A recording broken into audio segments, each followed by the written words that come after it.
কখনো কোনো বৃক্ষকে দেখেছেন? এই ধরিত্রী থেকে ততটুকুই জল নেয় যতটুকু তার প্রয়োজন।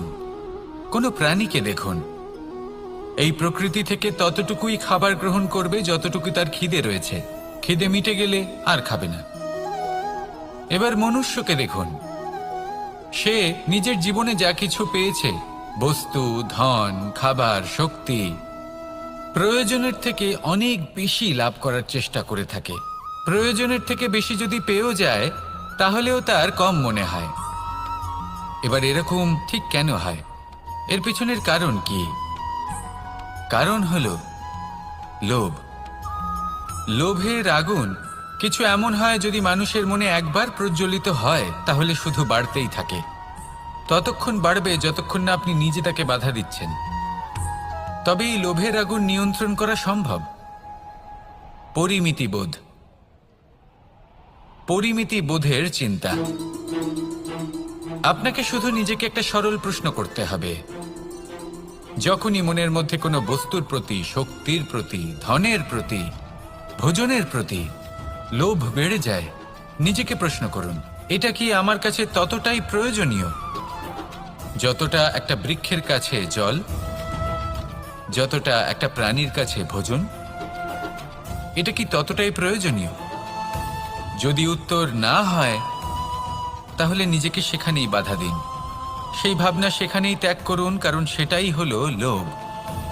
ঠিক এইভাবেই প্রয়োজনীয়তার চিন্তা করে আস্তে আস্তে এই মন নির্লোভ হয়ে উঠবে। আর এই মন প্রসন্ন হয়ে বলবে, রাধা রাধা। সংসারে সকলে উঁচুতে উঠতে চায়, কেউ নত হতে চায় না। সবাই এটা মনে করে যে নত হওয়ার অর্থ হলো তাদের আত্মসম্মান এবং অহংবোধের বিরুদ্ধাচরণ করা। তাদের মনে হয় যে যদি আমরা নত হই, সংসার আমাদের দুর্বল মনে করবে, তাদের শৌর্য এবং তাদের ব্যক্তিত্বের অপমান হবে। কিন্তু এটা কি সত্যি? প্রত্যেকবার নত হওয়ার অর্থ কি সম্মানহানি হওয়া? কখনোই নয়। আপনি নিজের জীবনকেই দেখে নিন। আপনার কোনো অমূল্য জিনিস যদি নিচে পড়ে যায় তাহলে তাকে কিভাবে তোলেন? সেই বস্তুকে তোলার জন্য আপনাকে নত হতেই হবে। আপনি বড়দের আশীর্বাদ কিভাবে লাভ করেন? আপনি নত হয়ে তবেই তাদের আশীর্বাদ লাভ করতে পারেন, তাই না? ভেবে দেখুন, আপনি একটা পথে হাঁটছেন, আপনি দেখতে চাইছেন যে আপনি সঠিক পথে হাঁটছেন কিনা, পায়ের নিচে কাঁটা পড়ে আছে কিনা। কিভাবে দেখবেন? আপনাকে সেই মাথা নত করেই দেখতে হবে। এর অর্থ কি? অর্থ খুব সহজ। প্রত্যেকবার নত হওয়া অনুচিত নয়, সেটা কোনোভাবেই সম্মানহানি নয়। পরিস্থিতি অনুসারে এবং যেখানে প্রয়োজন আপনি নত হতে শিখে গেলে আপনি অনেক কিছুই লাভ করতে পারবেন। জ্ঞান, মান, গুণ, বিশ্বাস। সেই জন্য প্রয়োজন এবং পরিস্থিতি অনুসারে নত হতে শিখুন, এতে অনুচিত কিছুই নেই। আত্মসম্মান থাকা অত্যন্ত প্রয়োজনীয়, কিন্তু তা যেন কখনো অহংকারে পরিণত না হয়। এই বিষয়ে অবশ্যই নজর রাখবেন এবং আমার সাথে ভালোবেসে বলবেন, রাধা রাধা। মানুষের জীবন দেখলে এতে সংকটও আসবে, বিপদও আসবে, অনেক সমস্যাও আসবে।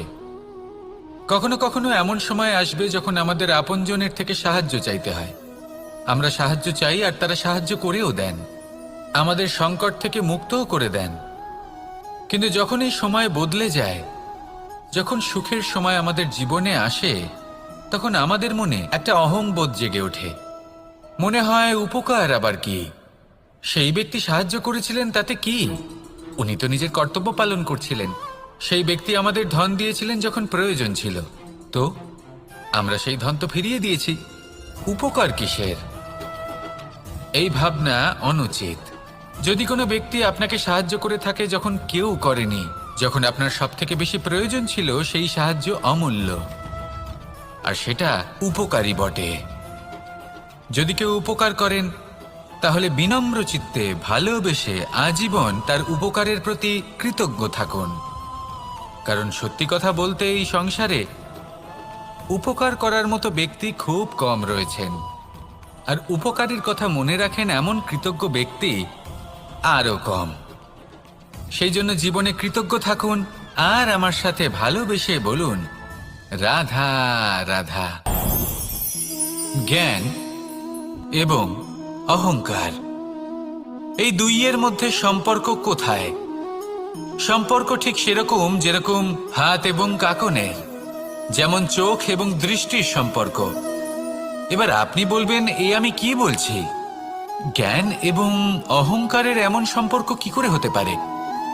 দেখুন, যে ব্যক্তি জ্ঞানী, যার কাছে জ্ঞান রয়েছে এবং তিনি জানেন যে তার কাছে জ্ঞান রয়েছে, তার মধ্যে নিজে থেকেই অহংবোধ জাগ্রত হয়। খুব কম সংখ্যক এমন জ্ঞানী ব্যক্তি আছেন যারা নিজেদের অহংকারের বিষয়ে আঁচ করতে পারেন। প্রকৃত জ্ঞানী হলেন তিনি, যিনি নিজের জ্ঞানের সদ্ব্যবহার করে অহংকারকে দূর করেন। উচিত সময়ে বুঝে যান, নিজের অন্তর যাচাই করে এই বিষয়টা দেখেন যে তার অন্তরে অহংবোধ জাগ্রত হচ্ছে এবং নিজেকে সেখানেই থামিয়ে দেন, যাতে অহংকারের পথে তিনি অগ্রসর না হয়ে যান। এই অহংকার কখন উচিত, কখন অনুচিত, কখন প্রয়োগ করা উচিত, উচিত নয়, কখন বাধা দেওয়া উচিত, এটা শেখা অত্যন্ত প্রয়োজনীয়।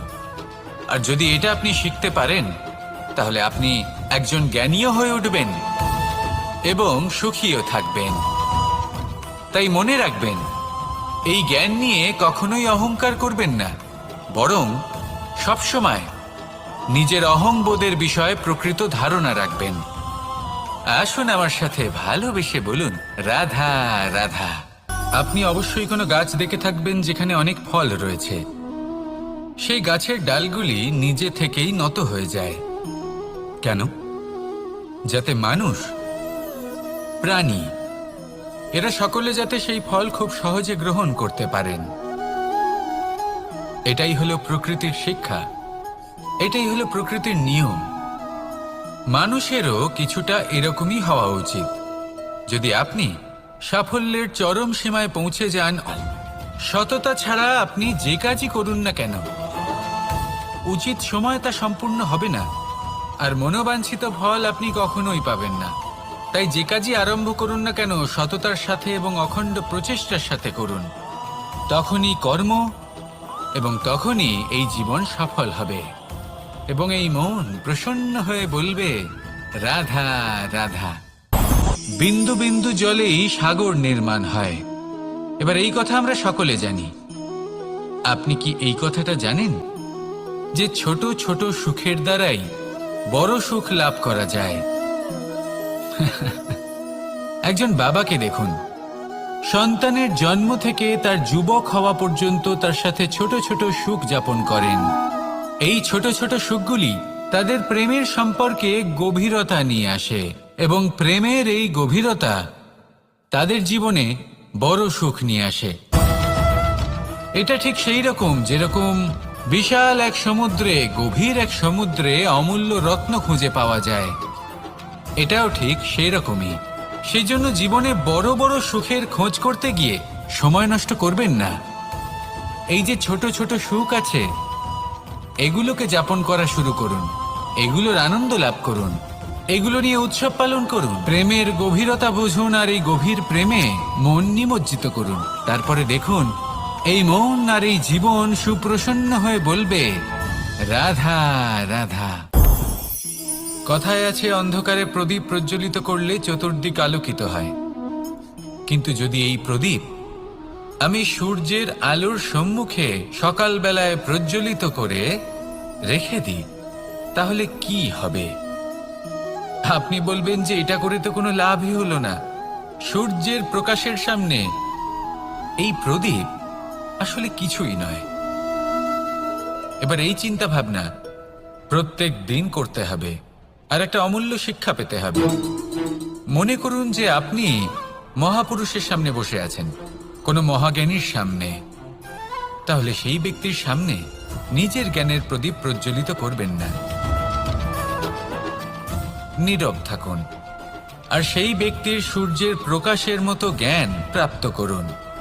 যতটা পারবেন জ্ঞান লাভ করুন। যদি এমন কোনো সময়, এমন কোনো স্থানে আপনি আছেন যেখানে চতুর্দিক অন্ধকার, কারোর কাছেই জ্ঞান নেই, সেখানে নিজের জ্ঞানের প্রদীপ প্রজ্বলিত করুন। এমন করলে দুদিক থেকেই আপনার লাভ হবে। আপনার জ্ঞান প্রাপ্তিও হবে আর জ্ঞানের সঠিক প্রয়োগও করতে পারবেন।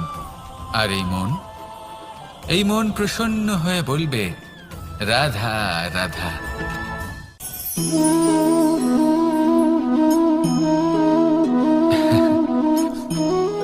ঘুমের মধ্যে আমরা বিভিন্ন ধরনের স্বপ্ন দেখি, কিছু সুখের, কিছু দুঃখের, কিছু অত্যন্ত ভয়ানক।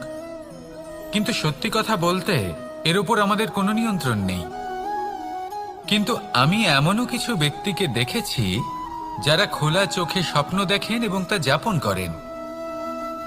নিজেদের একটা আলাদা স্বপ্নের নগরী আছে ওনাদের, সেখানেই জীবনযাপন করেন। আসল বাস্তবটা কি তাতে ওনাদের কিছুই যায় আসে না। এমন কিছু মানুষ আছেন যাদের কাছে বিন্দুমাত্র জ্ঞান নেই, সে না হয় ঠিক আছে, কিন্তু জ্ঞান এমনভাবে প্রদান করবেন যে মনে হবে সংসারের সমস্ত জ্ঞান তাদের কাছেই রয়েছে। এমন কিছু মানুষ আছেন যারা ভালোবাসতে জানেন না, আর তাও আমি মেনে নিলাম, কিন্তু কথা এমনভাবে বলবেন তাতে মনে হবে যেন প্রেমের বিষয়ে সবকিছু শুধুমাত্র ইনিই জানেন। এবার আমি এমন কথা অবশ্যই বলছি না যে আপনি এরকম করেন, কিন্তু যদি কোনো ব্যক্তি এরকম করেন তাহলে তার এটা মাথায় রাখা উচিত যে সেই ব্যক্তি অন্য কারোর সাথে নয়, নিজের সাথে অনুচিত করছেন। কারণ এমন কাজ করে উনি নিজের দোষ, নিজের অপগুণ সংসারের কাছে নয়। আমি কি আজ সেই জীবন যাপন করছি যেমন আমি যাপন করতে চেয়েছিলাম? যদি এই প্রশ্নগুলোর উত্তর হ্যাঁ হয় তাহলে এগোতে থাকুন, নয়তো থেমে যান এবং বিচরণ করুন। মনে রাখবেন, এই সংসার অত্যন্ত জটিল আর এতে হারিয়ে যাওয়া অত্যন্ত সরল। সেই জন্য নিজে থেকে বারবার থামা এবং জীবন চিন্তন করা অত্যন্ত আবশ্যক। তাহলে সেটাই করুন আর আমার সাথে ভালোবেসে বলুন, রাধা রাধা। এই সংসারে জয়লাভ করার জন্য, সাফল্য লাভের জন্য শক্তি, ধৈর্য, সাহস, মিত্রদের সঙ্গ, এই সব ছাড়া আর কি আছে যা অত্যন্ত প্রয়োজনীয়? বিশ্বাস। সত্যি কথা বলতে এই বিশ্বাস অত্যন্ত অমূল্য, কিন্তু এটা দুদিক খোলা তলোয়ারের মতো। এটা আপনাকে বলশালীও করে তুলতে পারে, শক্তিশালীও করে তুলতে পারে, আবার দুর্বলও করে তুলতে পারে। কিভাবে? যদি আপনি শুধুমাত্র অন্যের উপরে বিশ্বাস করেন যে ওনারা সবাই আমাকে সামলে নেবেন, আপনার বিশ্বাস শুধুমাত্র অন্যের উপর, আর সেই বিশ্বাসের ভিত্তিতে আপনি কর্ম করেন, তাহলে আপনি দুর্বলই হয়ে উঠবেন। কিন্তু এই বিশ্বাস যদি আপনি নিজের উপর রাখেন যে যাই হয়ে যাক না কেন আমি নিজেকে ঠিক সামলে নেব, আমি আমার পথ বানিয়ে নেব, সব বিপদের সম্মুখীন আমি নিজে হব এবং জীবনে সামনে এগোতে থাকব, তাহলে এই বিশ্বাস আপনাকে বলশালী করবে। এবার সিদ্ধান্ত আপনার যে আপনি কি চান, এই বিশ্বাস আপনাকে বলশালী করবে নাকি দুর্বল। ভেবে দেখুন আর আমার সাথে ভালোবেসে বলুন, রাধা রাধা। এই সংসারে সব থেকে বেশি কঠোর এবং বলশালী ধাতু হলো লৌহ, অর্থাৎ লোহা। হয়তো সেই জন্যই সকল অস্ত্র, সকল শস্ত্র, সকল বাহন যখনই এদের নির্মাণ হয় তখন সব থেকে বেশি ব্যবহার এই লোহাকে করা হয়। এবার এই লোহার একটা বিশেষ গুণ রয়েছে, সেটা এটাই যে লোহাকে আপনি অন্য কোনো ধাতু দিয়ে কাটতে পারবেন না। লোহা দ্বারা এই লোহাকে কাটা সম্ভব। এবার এটা কিভাবে সম্ভব? যে লোহাকে কাটতে হবে তাকে গরম করা হয়, যে লোহা দ্বারা কাটতে হবে সেটাকে ঠান্ডা রাখতে হয়, অর্থাৎ ঠান্ডা লোহা দ্বারা গরম লোহা কাটা হয়। এবার এই যুক্তি, তার প্রয়োগ আমাদের জীবনেও করা যেতে পারে। যদি আপনার কাছে শক্তি থাকে, যদি আপনি বুদ্ধিমান হন, আর যদি আপনার মন স্থির হয়, শান্ত হয়, তাহলে এই সংসারকে আপনি বদলাতে পারবেন। কিন্তু যদি আপনি শক্তিশালী হন, বুদ্ধিমান হন, কিন্তু আপনার মন অস্থির হয়, আপনার মন স্থির না থাকে, কোথায় কোথায় আপনি রেগে যান, তাহলে আপনি কখনোই সংসার বদলাতে পারবেন না।